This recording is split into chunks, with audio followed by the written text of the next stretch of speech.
Okay. Welcome to the Autistic Perspective series, hosted by the Autism Support and Advocacy Center. Today's focus is on communication, and it has been our pleasure to work in partnership with Impact Voices to develop this panel discussion. ASL interpretation is being provided by Katarina Phillips, and please know that this panel is being recorded. I'm T, my pronouns are they, he. I'm the Executive Director and founder of the Autism and Support and Advocacy Center. I will be co-facilitating the conversation today along with Lance.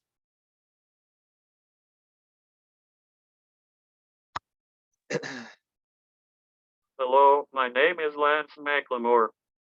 I'm a board member of Impact Voices. We have 5 phenomenal panelists here to share their experiences and expertise.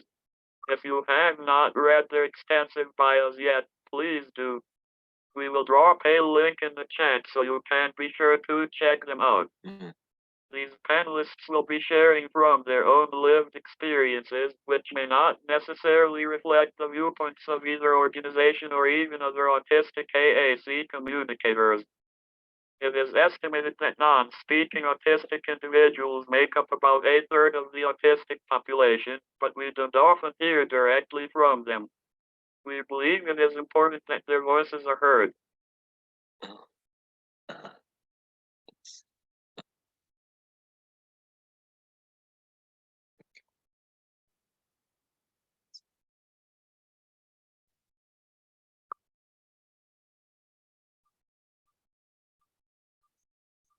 Pete, could you read that next sentence? I forgot to put it in. Pete, could you read that next sentence? I forgot to put it in. Yeah. Yes. In collaboration with panelists, we've developed 6 questions. Panelists were given the final questions a week in advance. At the request of some panelists, we will not take questions from attendees today.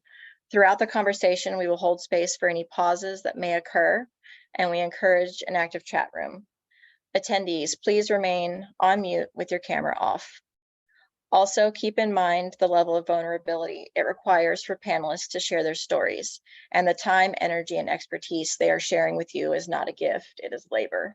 If you are able to contribute towards their compensation, you can donate through the link being added to the chat.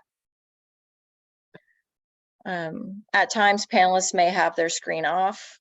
That's okay. And attendees, please give space and compassion to yourself as you are here and address any personal needs that may arise. At this time, we will move on to ask the questions. Could you briefly talk about your AAC journey and the impact it has had on your life? Elizabeth, what is your response?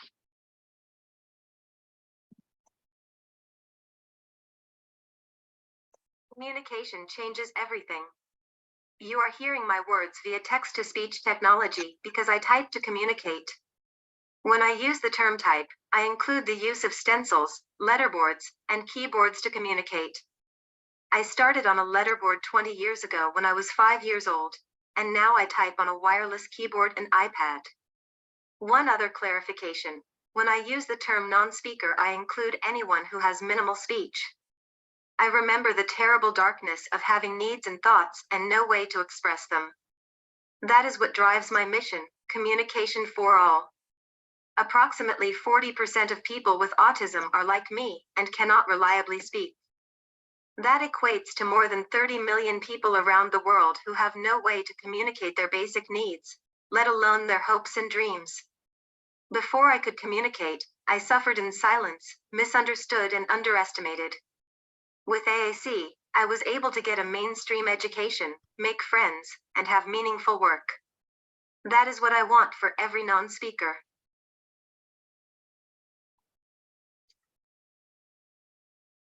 Rocky, what is your response?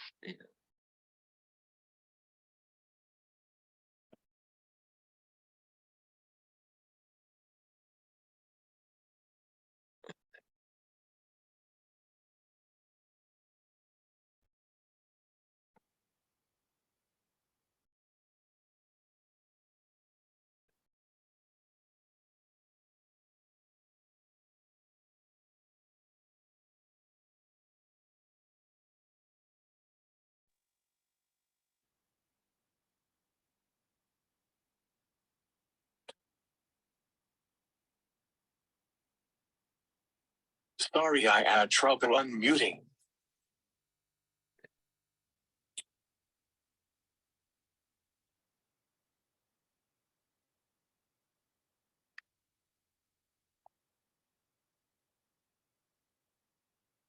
Having no way to communicate.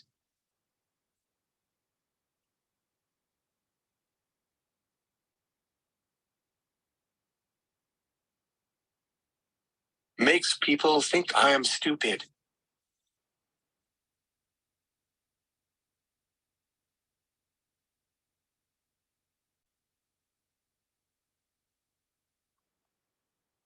I was told I would never go to college.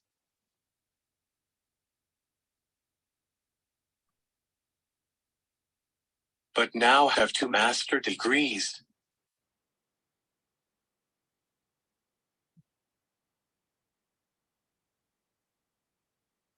All done with use of SC.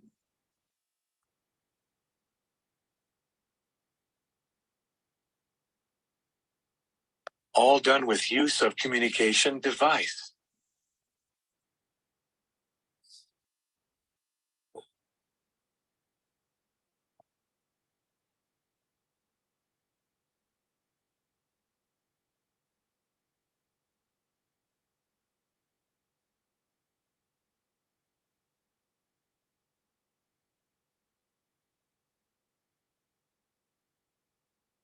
It became my life passion and mission to ensure all people have a voice.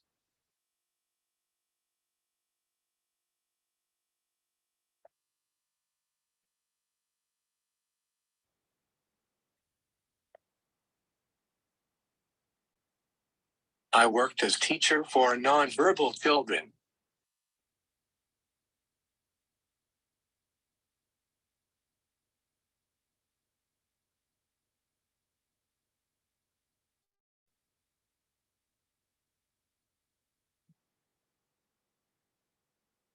To ensure they learned how to express themselves and advocate for themselves.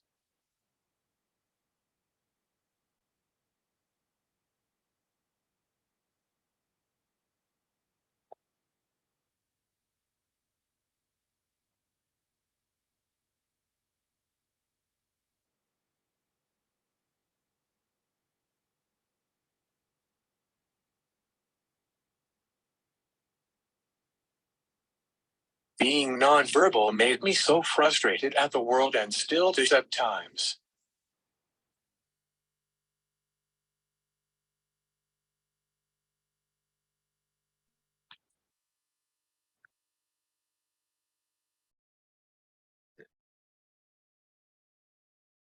Hi, Shauna. What is your response?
working through a little technical issue right now.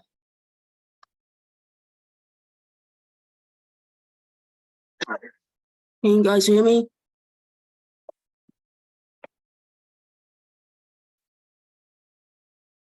Sorry.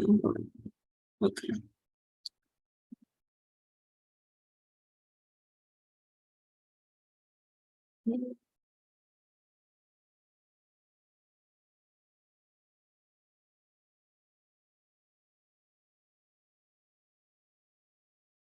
Hi, I'm Kaishana and I am an African American deaf autistic Black woman whose pronouns are they them. I am 21 years of age. I am a current college student who is an education major with a music minor. I use sign language as well as AAC and unreliable vocal speech.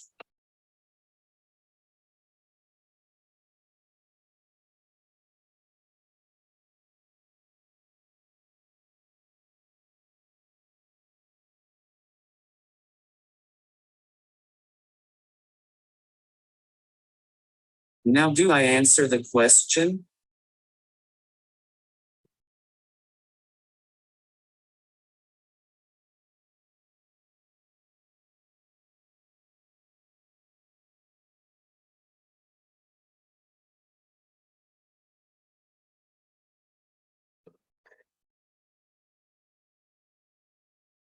To understand someone is to see them as they are. Again, using AAC is definitely new to me and using it in any space can be scary, especially when I have never used it in the beginning of my journey. I have only used AAC in the year 2021 online because I have relied on unreliable spoken speech. It has helped, but AAC allows for my thoughts to be brought forth with which spoken mouth speech often fails to do so. I grew up non-speaking until I went to speech therapy to begin using speech physically. Although I use AAC, I am not non-speaking. I am an unreliable speaker, yet I have the ability to speak. I will respect the space of non-speakers as they have the hardest journey to be fully accepted and acknowledged as human beings.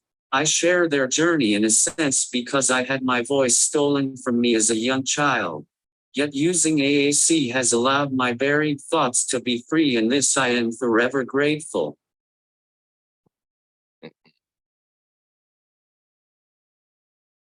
DJ, what is your response?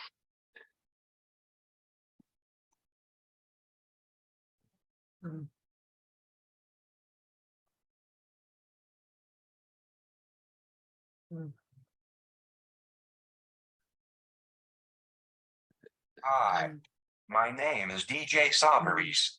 I prefer he and his. I am a young man who has wavy brownish red hair, a goatee and glasses. I have been disrupting the status quo since I was 5 years old as one of a handful of AAC using autistics to be fully included from kindergarten through college graduation and beyond.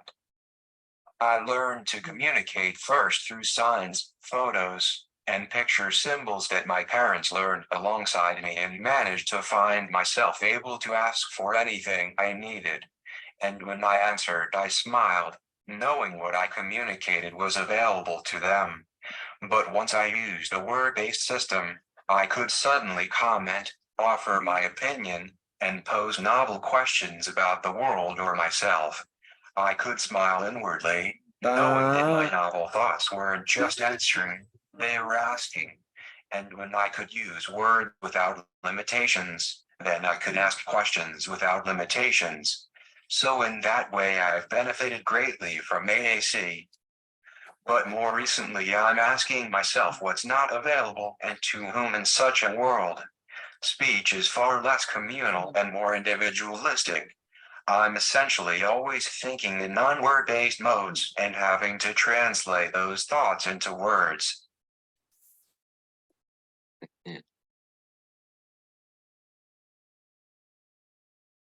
Danny, what is your response?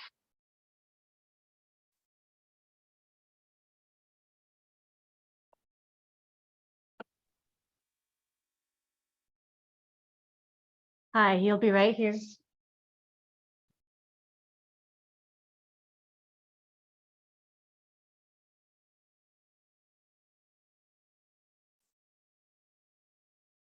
All right, Danny. He's cleaning his glasses. If there's anyone else who wants to go first or ahead of us. Oh, sorry, he's ready.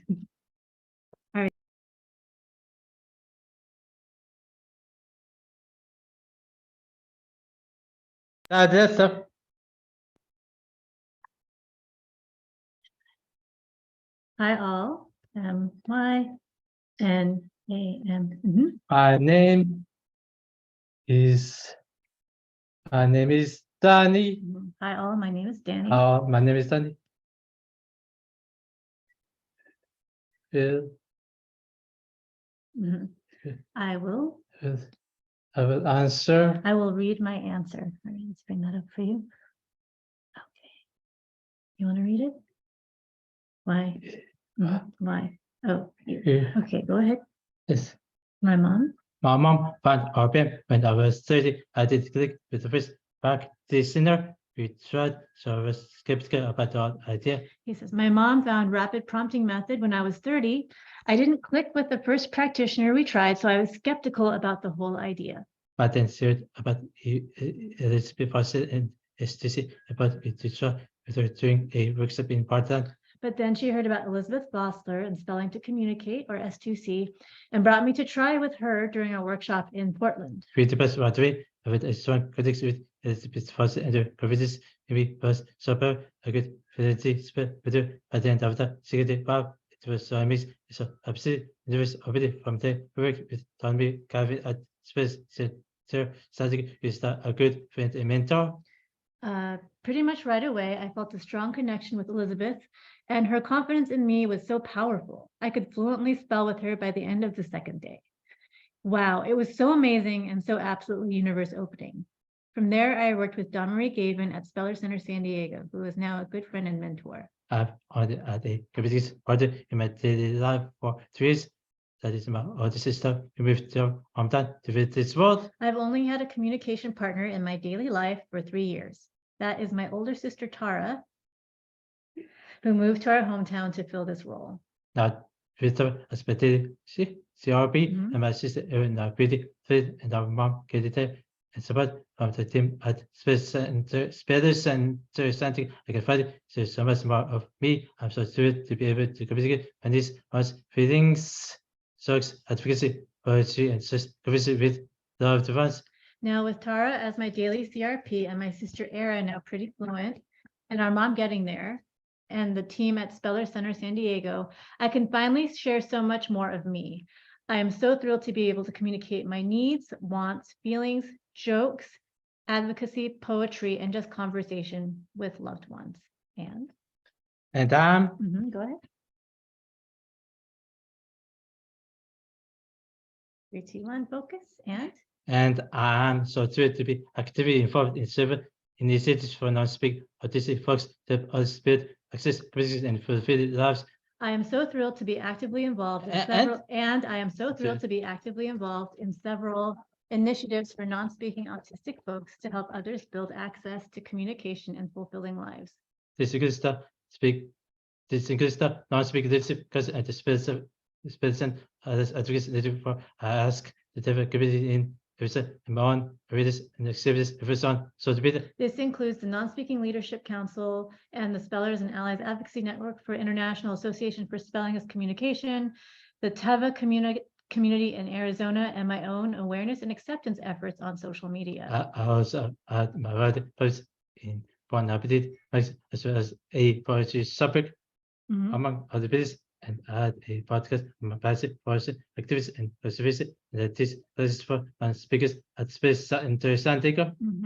I have had my writing published in Bon Appetit magazine, as well as a poetry chapbook, among other places. And I had a podcast on my passion for ocean activities and conservation. And I teach classes for non-speakers at Speller Center San Diego. Being able to share my words in my daily life is so amazing. It brings us a sense of autonomy, and agency, and so much more. I can choose what I do and what is done to me. I can take what goes to work, toward, and ask for support. I can share my feelings in simple terms. It can be a real love away from being obvious and typical and alone to being inactive and open but of a vibrant community around the world. It is immense. All right, let me read that. Being able to share my real words in my daily life is so amazing. It brings such a sense of autonomy and agency and so much more.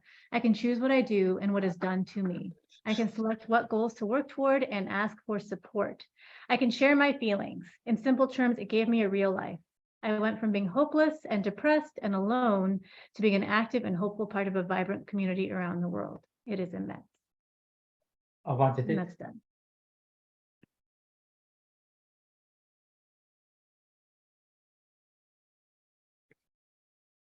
Thank you all for telling us about your journey. I'll move on to the next question. What is your opinion of the terms high functioning and low functioning?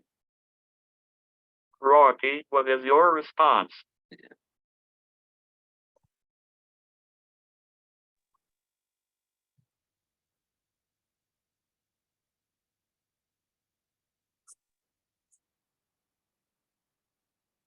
Those are the worst way to describe people.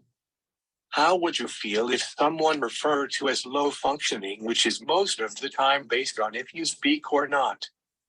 You are basically saying that individual is not capable of learning and participating in the community and in life. Most individuals labeled low functioning are in fact extremely intelligent and doing many things and have so many important things to contribute to the world. The problem is getting people to take the time to listen to them. Then for the person who is labeled high functioning when they don't meet people's expectations, and then individuals forget that they were born with a different brain. Not wrong brain, just different. Autistic individuals.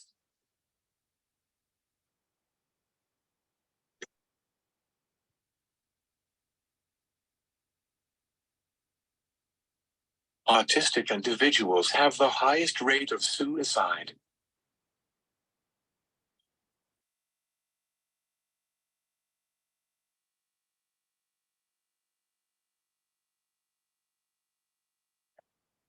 Because they are expected to be like everyone else.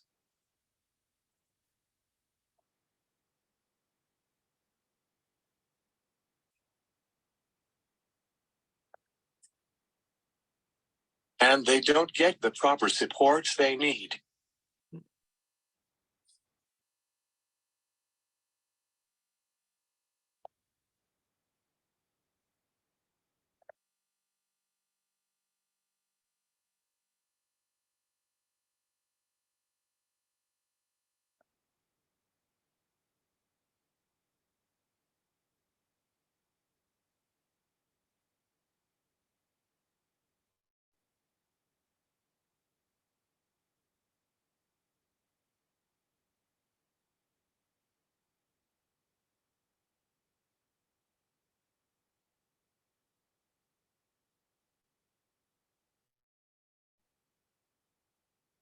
Both low-functioning individual and the high-functioning individual are now labeled in a way they cannot get the supports and services they need to exceed.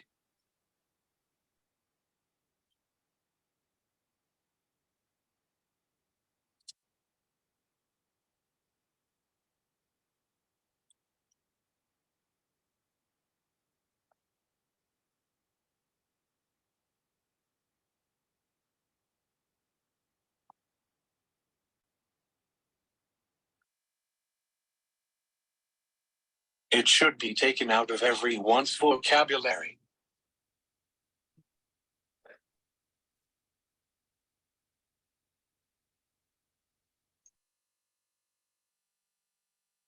It's not a way to describe people.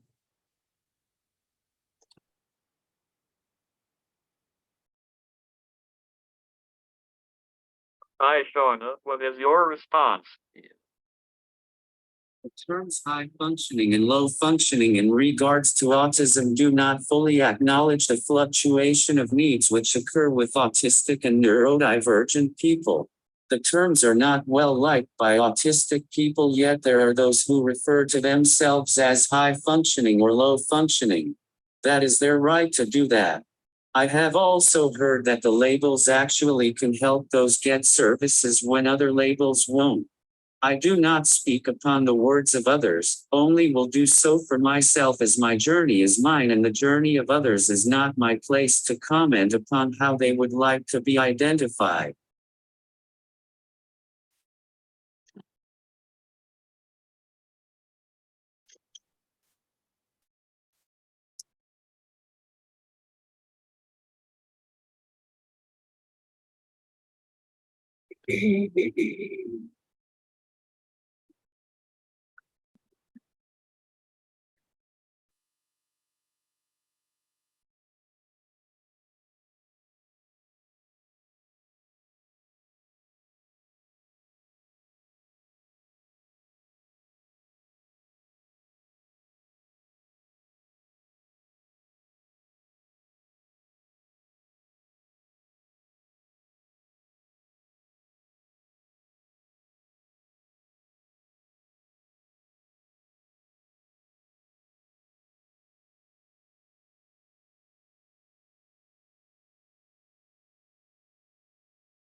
High functioning as a term does not acknowledge that those individuals still need support, and denying that support is wrong. For those labeled as low functioning, this removes all sense of bodily autonomy and acknowledgement of that person for who they are.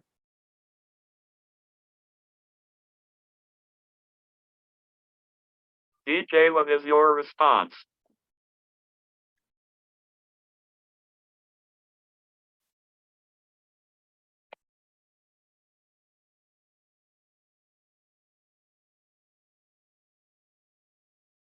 Distinctions are figments of the ableist's imagination. They are synonyms for verbal and nonverbal. Binaries are never useful. They are societally accepted ways of saying who can live lives of their own making and who can't. Without language, one is deemed low functioning, and with language, one is deemed high functioning. But these are man-made fictitious constructions used to manage people like objects.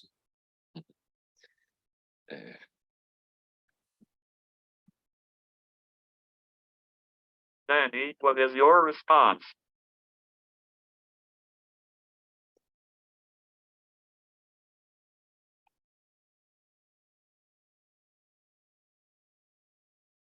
That's it. Okay. Go ahead, what? But medium proxy, What about medium functioning? Bad joke. Bad joke. I think these types of offensive, though they also are so limited, they do not leave room for the people. It is supposed, I think these terms are offensive. They are also so limiting. They do not leave room for the potential of people with needed supports. I guess I tried the functioning.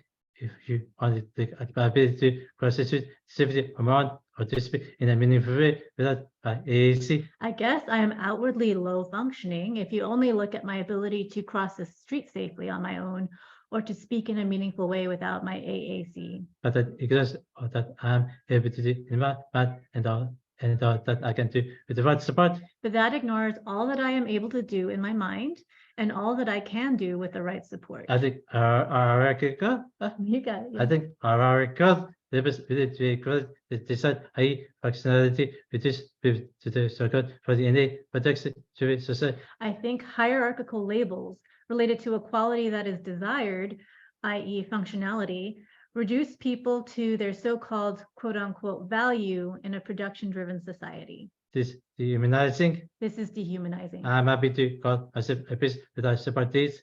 I am happy to call myself a person with high support needs. But I know that is it perfect is but I know that isn't perfect either. but it is more accurate and more useful. But it is more accurate and more useful. Anything Yes. you want to add for now? And okay, and not now. All right, that's done. It Elizabeth, what is your response? We ask people to stop using those discriminatory terms because human beings are not higher or lower than each other. And non-speakers with autism have suffered with the bigotry of low expectations because low functioning is slapped on us based solely on our inability to speak. When our motor control issues are mistaken for cognitive impairment, non-speakers are not given the supports we need to communicate and be educated. As a child in ABA sessions, I couldn't touch the red card because I couldn't make my body move to do it. I knew which one was red, but was stuck at these elementary levels because no one had thought to coach my motor to point intentionally. Communication for All is working to change the way the world understands non-speaking autism. It is a neuromotor disorder, not a cognitive one.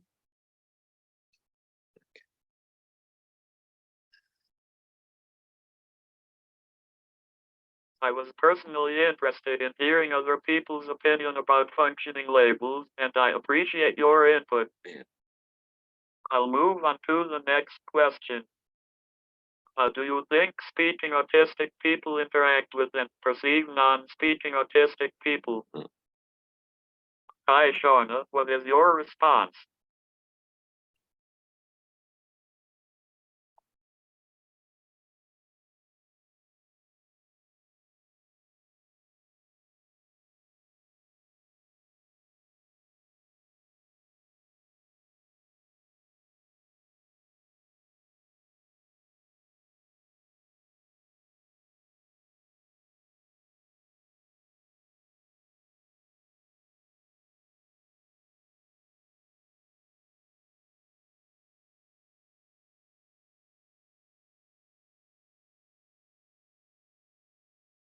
Upon learning from other non-speakers and unreliable speakers, I see that in the wider autistic community, the very voices of those who use AAC and other methods of communication are not highlighted in various discussions, which cause a division within the discourse of speaking, non-speaking and unreliably speaking autistics. Speaking autistics whom are majority white fail to realize the hard work non-speaking and unreliably speaking autistics do on a daily basis. There are those that do acknowledge this work and honor it. There is also shockingly low representation of Black and Brown AAC users being highlighted within both the autistic community and the wider known AAC community.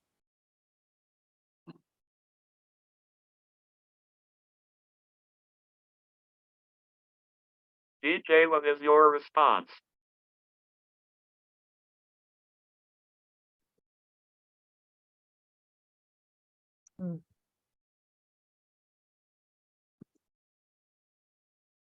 I'm not sure why you're asking this question because it's not one I have experience with. If I meet any speaking person on the streets and smile at them, sure they might misunderstand or underestimate me. It's their unquestioning internalization of the speech-centric dominant culture's assumptions. But this is not particular to speaking autistics. I work closely with speaking and AAC using people both on and off the spectrum without much thought given to who is who. I mean without much thought given to how we voice our thoughts.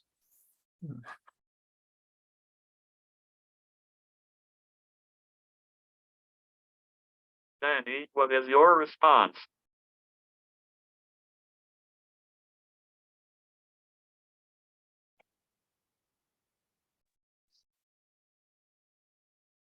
Right. Oh, go ahead and read. Wow. Wow, this is a big question. I think that there are so many autistic flavors, also within those flavors. So it is autistic generalized. Wow, this is a big question. I think that there are so many autistic flavors and also diversity within those flavors. So it is hard to generalize. So that so amazing friends and others are speaking autistics. I am so lucky to have several amazing friends and allies who are speaking autistic. This is I'm man. voice and the voices of other non-speakers. These friends amplify my voice and the voices of other non-speakers. This is the privilege of speech, and this is border. This is what our words. They use their privilege of speech and easier motor coordination to support our words. But at the more abstract level of the mixed autistic spaces. But at the more abstract level, I have felt overlooked in mixed autistic spaces. The mixed, I mean, speakers and non-speakers. By mixed, I mean speakers and non-speakers. Our voices are often drowned out, partly because a lot of capacity is so, but also because there is a lack of interest or genuine, because You got it. Perspectives. Our voices are often drowned out, partly because our mode of communication is slow, but also because there is a lack of interest or genuine concern in our perspectives. There is a refusal to acknowledge that the autistic experience to it first. There is a refusal to acknowledge that the autistic experience is very different for us. There is an erasure of our experience because we are not but speaking autistic, but autistic.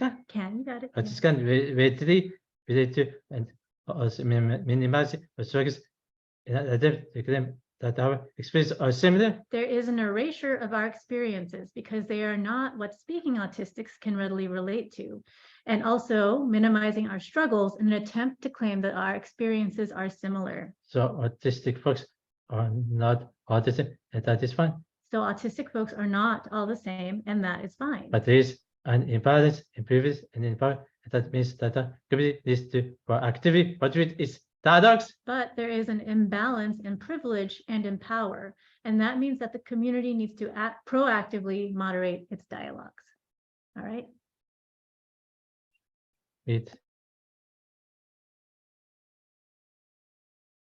Elizabeth, what is your response?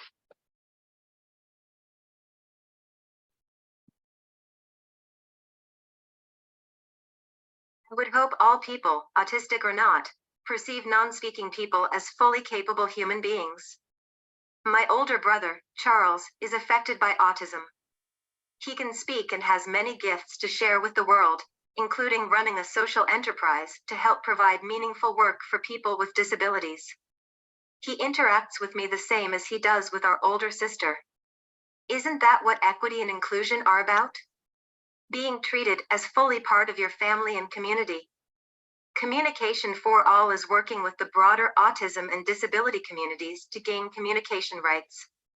My mentor, Judy Heumann, taught me the value of collective action.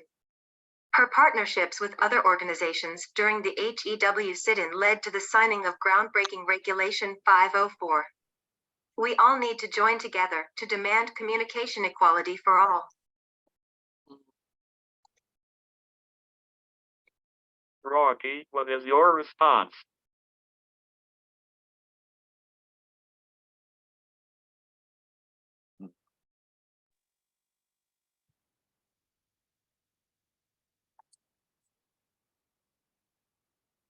In my opinion, the speaking autistic individuals try to speak for all autistic people without giving a space for the non-verbal autistic individuals.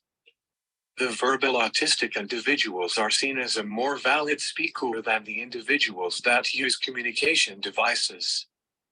But in my own personal experience, verbal autistic individuals are more accepting of non-verbal speakers as there is less judging. But that is my experience, and everyone has their own experiences, and I would never want anyone to think I am speaking for any other individual.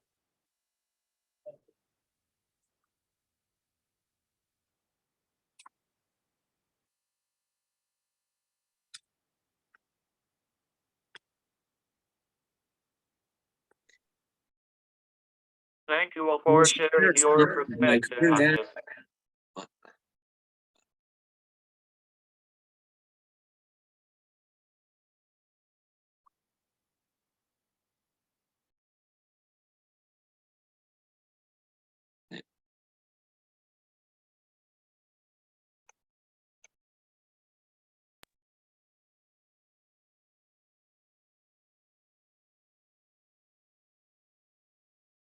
I will share a snippet of my current aspects that I have faced.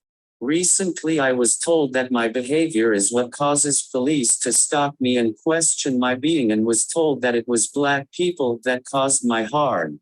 This was a complete lie.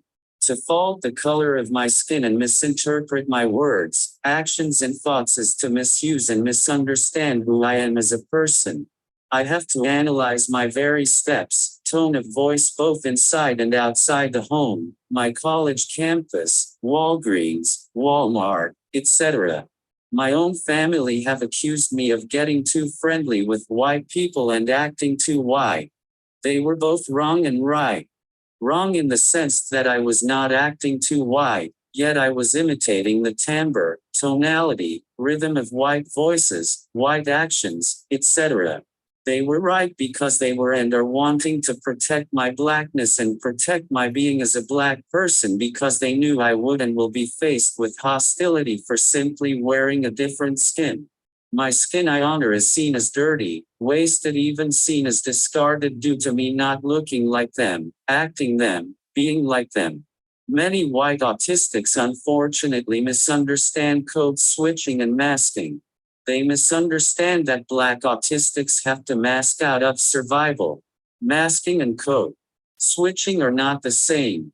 While they are similarities within the scope of imitating societal norms, they produce varied outcomes with varied purposes.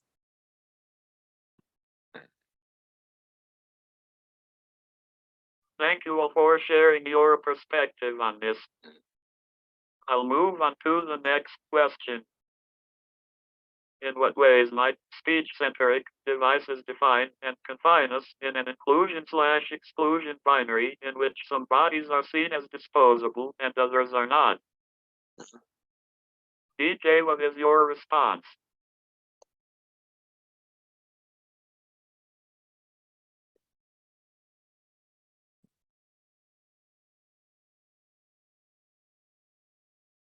AAC devices are not always the answer.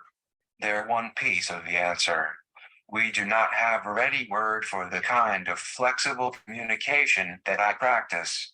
Instead of calling someone who uses this kind of flexible communication a multimodal communicator, as I choose to do, people like me are labeled non-speaking. People use the verbal nonverbal binary to render non-speakers unheard and therefore invisible. In a speech-centric, hearing privileged world, we are always seen as disabled, lacking. Success stories may be inspirations, perhaps, but always on others' terms. What would it mean to build technologies that create opportunities for more multimodal communication and the dense interpersonal connections such communication offers? For the past 5 years, I have been working through a combination of art and activism to imagine what these other modes of communication might be. My starting points are the modes of communication that I used as a child. There was an interdependent flourishing that formed around the technologies my classmates and I used in my early regular education years.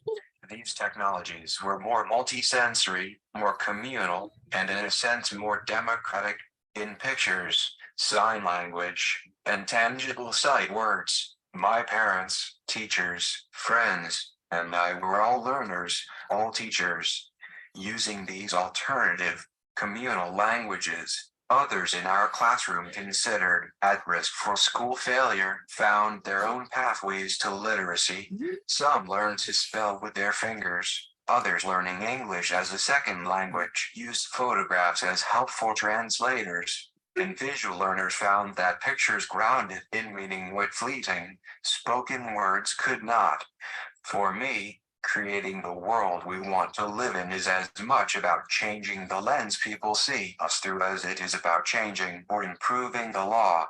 It's about unearthing the societal assumptions that still stand in our way. It's about moving all of us beyond a world of inclusion and exclusion and towards a celebration of all forms of bio and neurodiversity.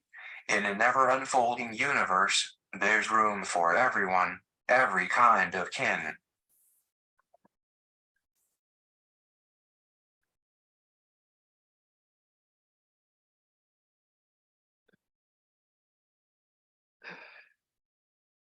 Danny, what is your response?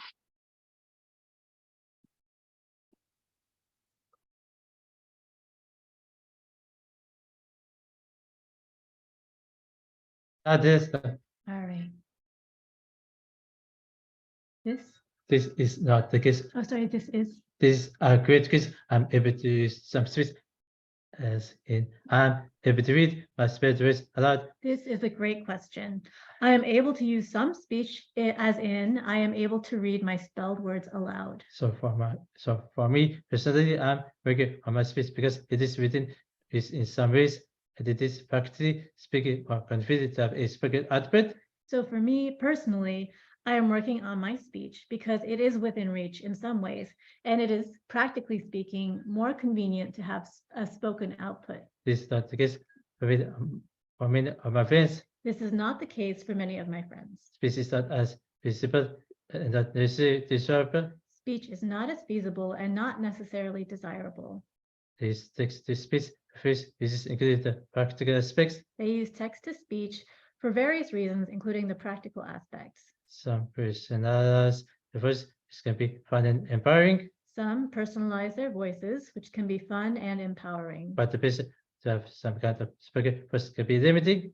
But the pressure to have some kind of spoken voice can be limiting. It prioritizes or communicates stability. It has the default. It means that accommodates with communication often, You got it? oh, You often? Often, yeah. often overlooked. It prioritizes oral communication, cementing it as the default, and means that accommodations for written communication are often overlooked.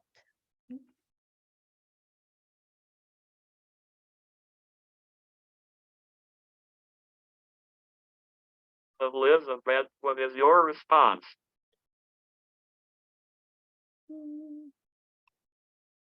I hope we live in a world where all lives are valued. I happen to communicate by typing on a keyboard and then a computer speaks my words.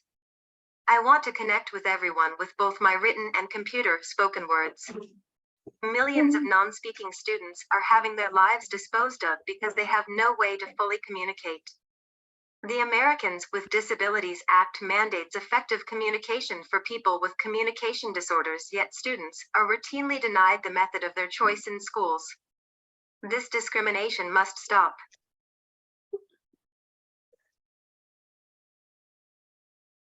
Rocky, what is your response?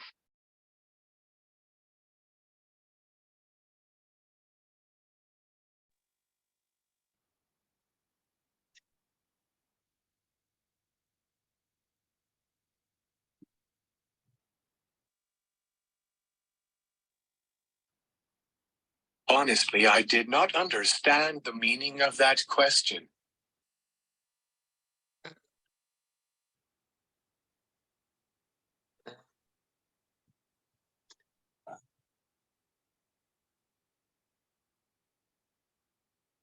Why would anyone be disposable?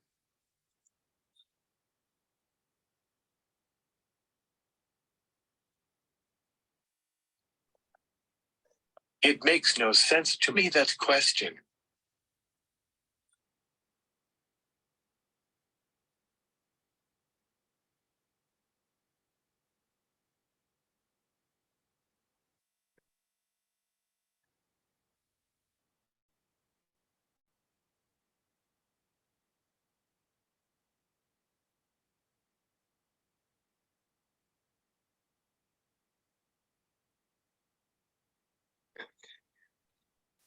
I have no answer because my brain cannot process the question as I am too literal.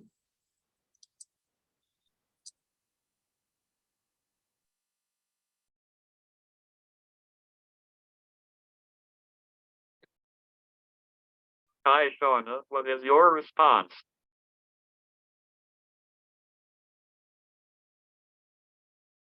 Centric speech-driven devices hinder and define us in this inclusion-exclusionary binary through the way society views such users of alternative communication.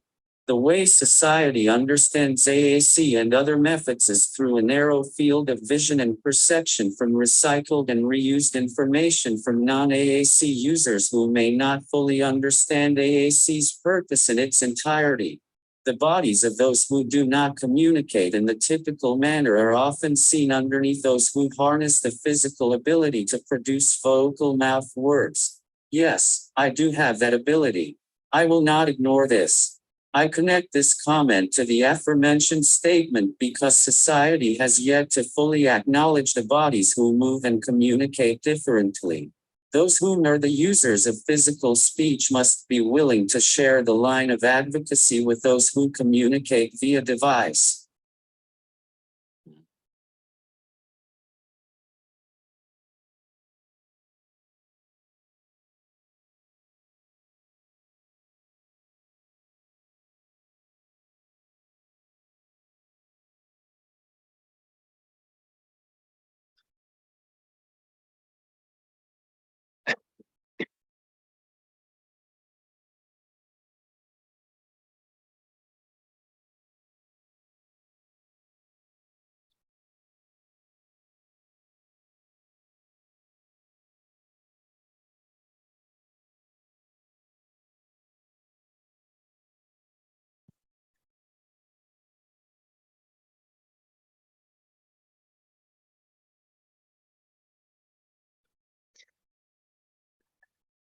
Thank you all for your thoughts on that.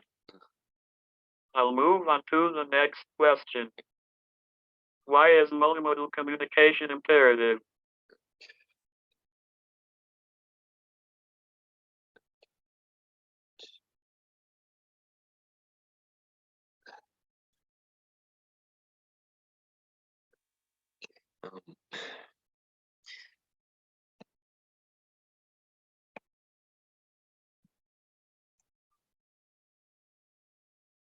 Elizabeth, what is your response?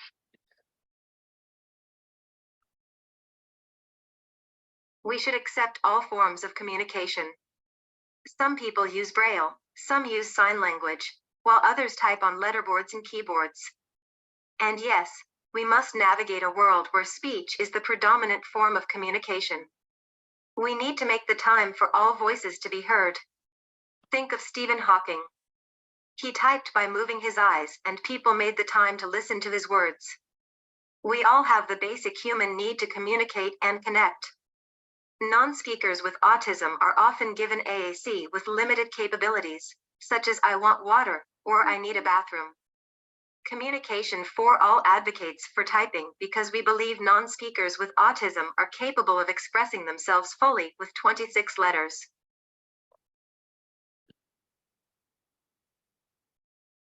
Rocky, what is your response?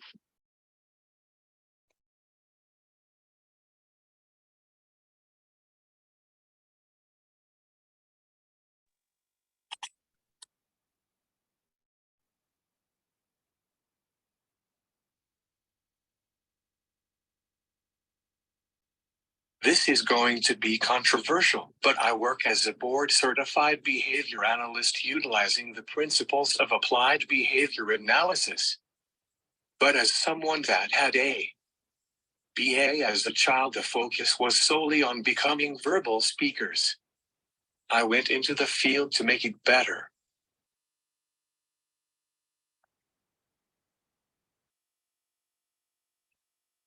I have been trying to teach.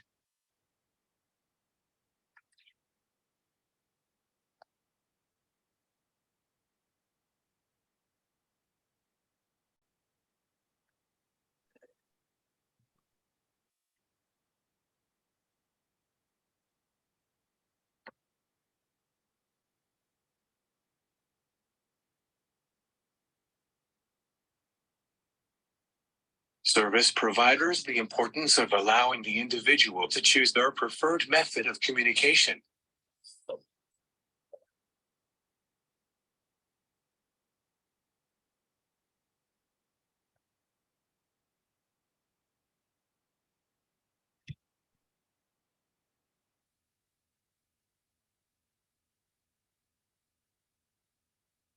Communication should be about self-advocacy, and so should the choice of how to communicate.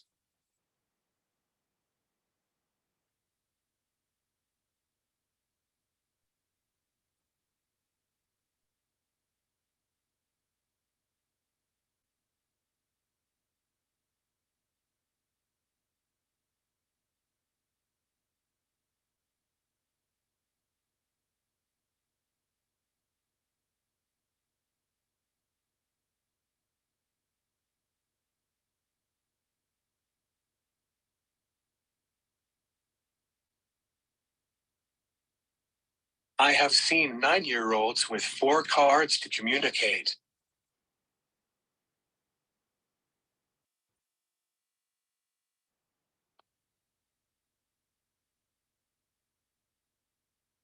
How can anyone accept someone to communicate using 4 words?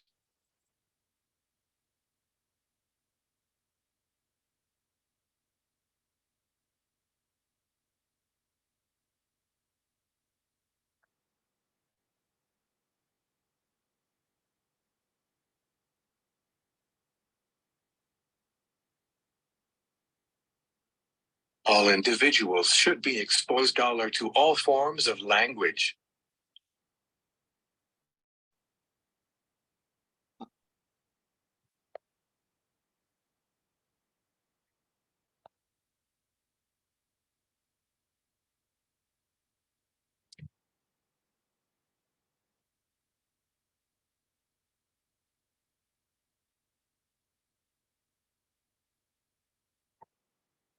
I believe they should also have the same amount of words as any of their peers.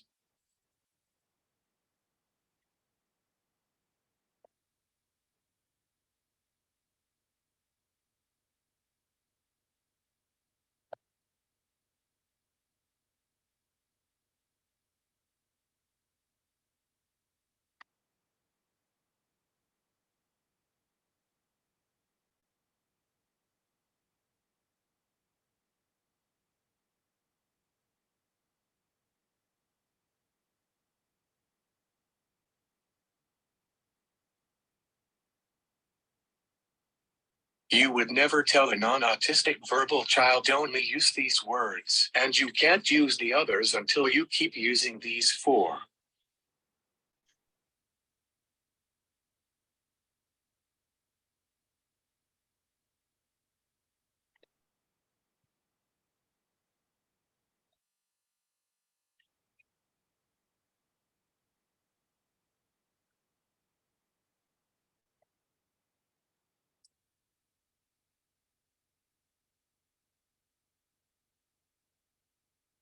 It is also important that providers working with nonverbal individuals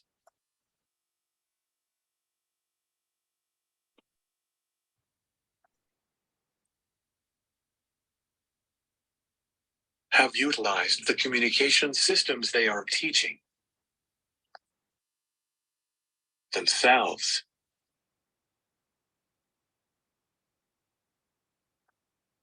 And see how hard it is.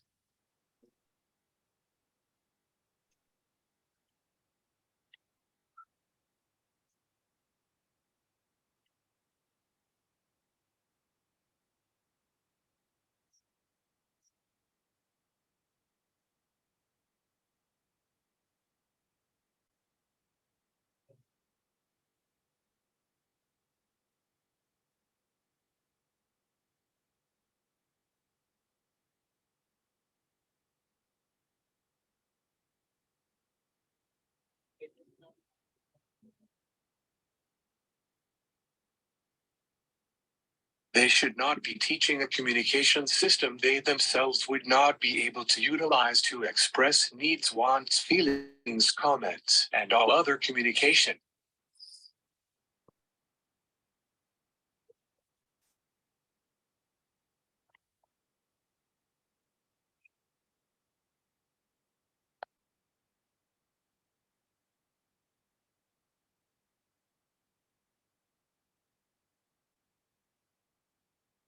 That's been my biggest focus in the field I work in.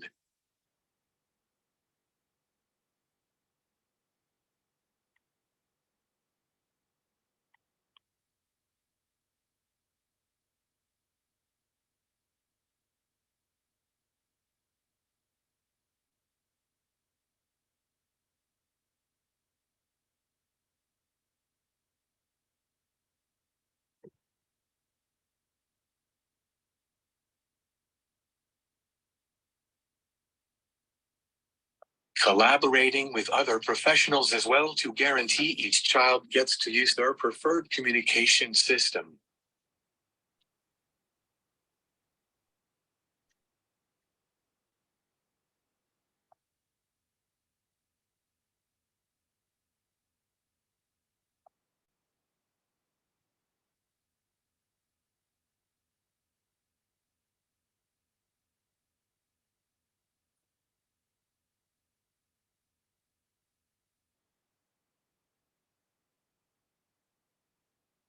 And I also was an adjunct professor for students going into the field of B.A.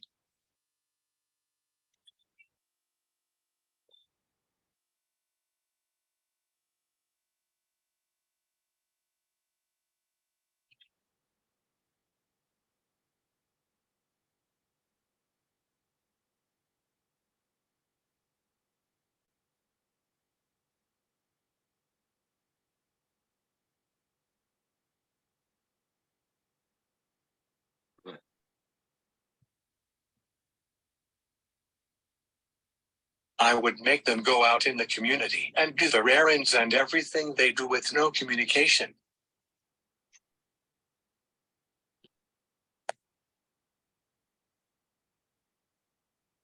So they can see a little of how it feels.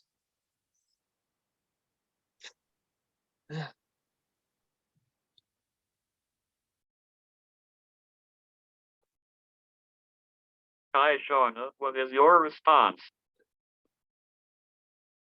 Multimodal communication is imperative because without it, many will be failed and will be lost without a secure way to communicate their buried thoughts behind a wall of words which are stuck under a layer of quicksand which will not break apart for the sea of words to be brought forthwith.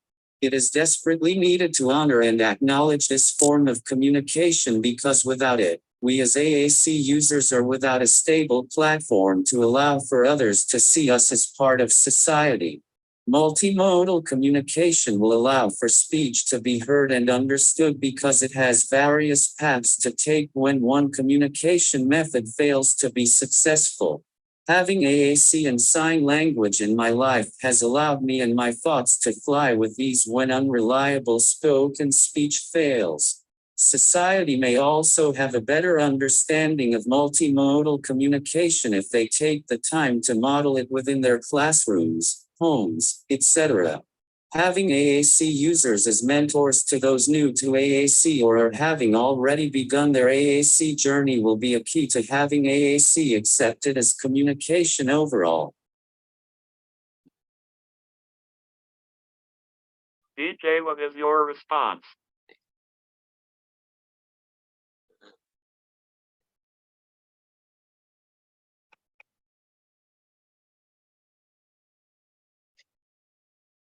I want people to realize that I'm only interested in speaking if engagement in a particular activity or environment requires it, and that otherwise I prefer other modes of communication. In the first 4 minutes of my film, I use a myriad of technologies, my laptop and Dynavox, trees, walls, backpack, other people's bodies and voices, film, literacy, and a combination of spoken poetry and animation to maneuver my way past communication and movement barriers. At my high school, this opening sequence is something of a model for what I imagine communication might be like in a world that doesn't privilege speech over other, more interdependent modes of communication. For example, together M. Cooper and I create a kind of neurocosmopolitan dialect or diet of poetry and oil paint animation. It's multisensory, multivocal, non-logocentric, non-textocentric, collaborative expression was purely liberating. Poetry is asked to paint, and painting is asked to play the drums, to keep rhythmic time. M. Cooper's animation makes my poetry dance. Together, the two art forms suck us all into a space where motion, rhythm, pattern, color, sound, and texture freely converse. I'd like people to think about what relationships might be possible in a world that decenters speech. When I'm inviting people into a neurocosmopolitan meeting ground, I'm hoping they'll lose their tendency to answer fearfully, grow connections with others outside their usual realm of comfort, leave on a new path made possible by our entanglement, rely less on reason and more on their multisensory capacities, and be less prone to argue, more inclined to communicate without words. I want to lure them out of their heads and into their sensual and sensing body minds. But more than anything, I hope people will become more aware of and more interactively engaged with, and therefore more caring toward, the other beings, human and non-human, within their ever-expanding ecosystems.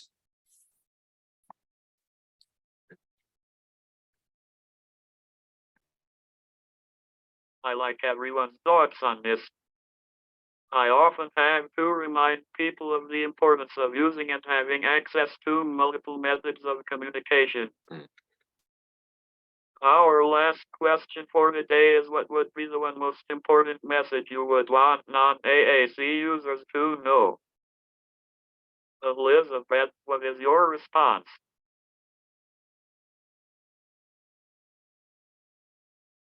My most important message is, I am not special.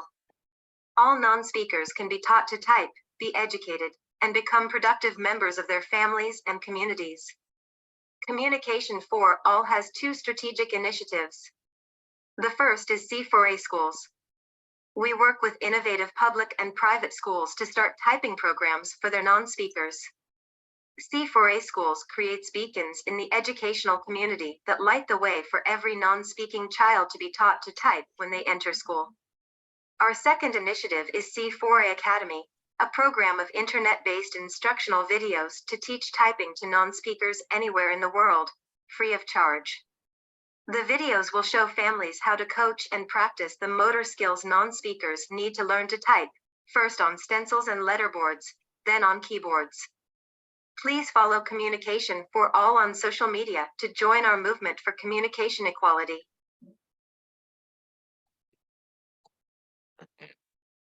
Rocky, what is your response?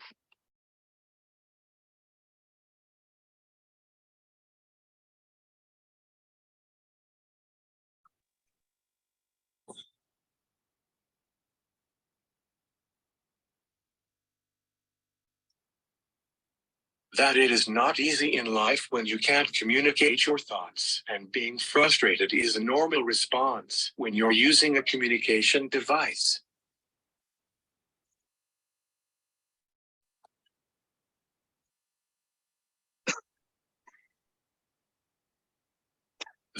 Not easy in life when you can't communicate your thoughts, and being frustrated is a normal response when you're using a communication device and people don't understand you.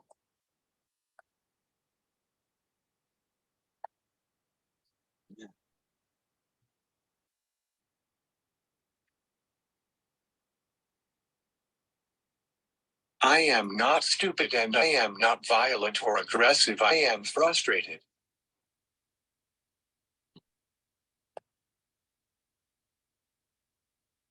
I am a person.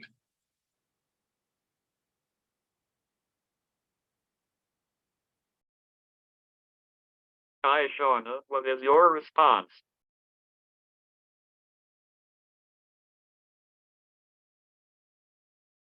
The important message for non-AAC users to understand: the acknowledgement of AAC cannot be fully expressed within the scope of these words. It may take the experience of either using AAC for themselves or to see how AAC is used with someone close to them. It is important to understand that AAC is merely another form of communication. It does not and should not separate the mind from the very being of those who use alternative communication in the eyes of those who use spoken speech. AAC may take time, as do many things do in the space we call home. AAC is simply a world of being that takes the place of physical words and have buried meanings for which spoken speech may not fully converse. DJ, what is your response?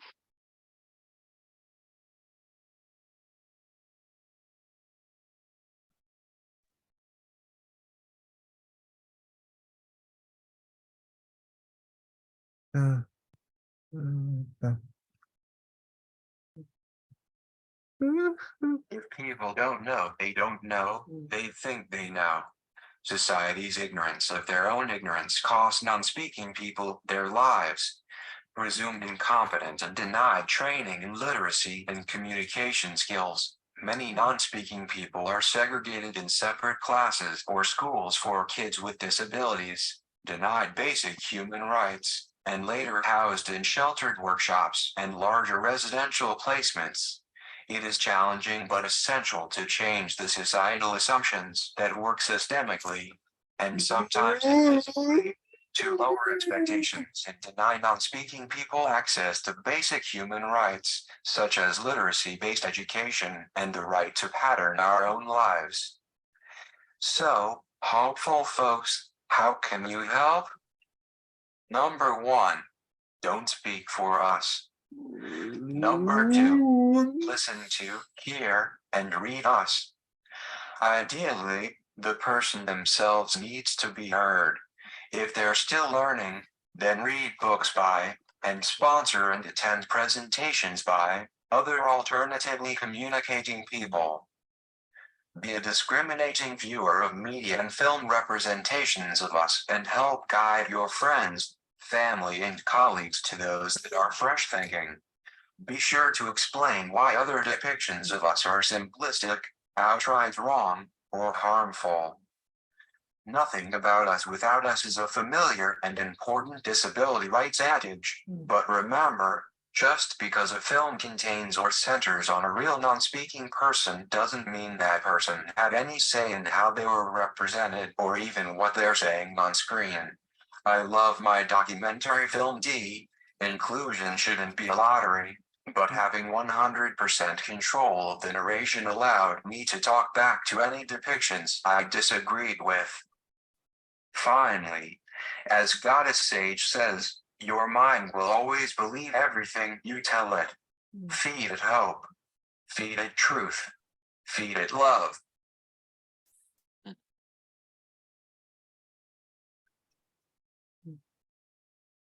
Danny, what is your response?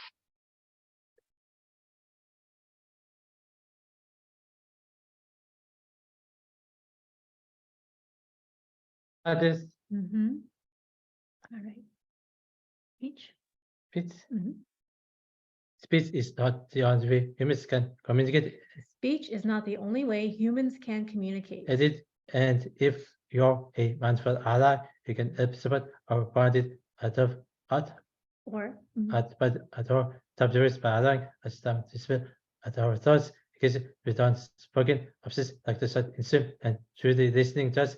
And if you are a mindful ally, you can help support our pointed out or typed words by allowing us time to spell out our thoughts, engaging with non-spoken options like the chat in Zoom, and truly listening to us. It is a lot of work for us to communicate this way. It is important that you understand and respect that. It is a lot of work for us to communicate this way, and it is important that you understand and respect that. So by that 3 messages. So more like 3 messages. Anything else to add? Yeah. All right.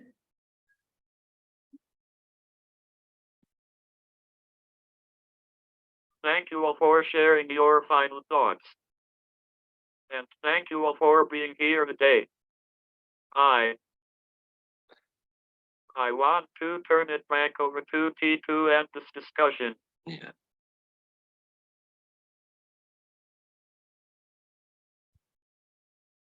Panelists, thank you. Thank you for sharing your stories and perspectives today. Thank you for all of the work you are doing in the world of advocacy. You're change makers, and I feel so honored to have shared this time with you. That was such a powerful conversation, one that I hope will continue to reach people beyond this hour in time.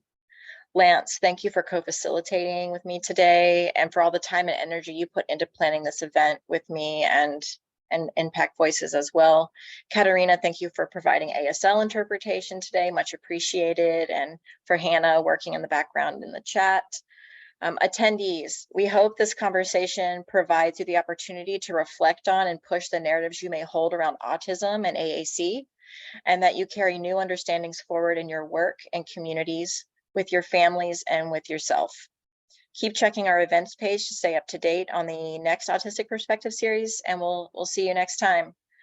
Panelists, if you're able to hang around for a few more minutes for reflections, we'd love to do that. Thank you all.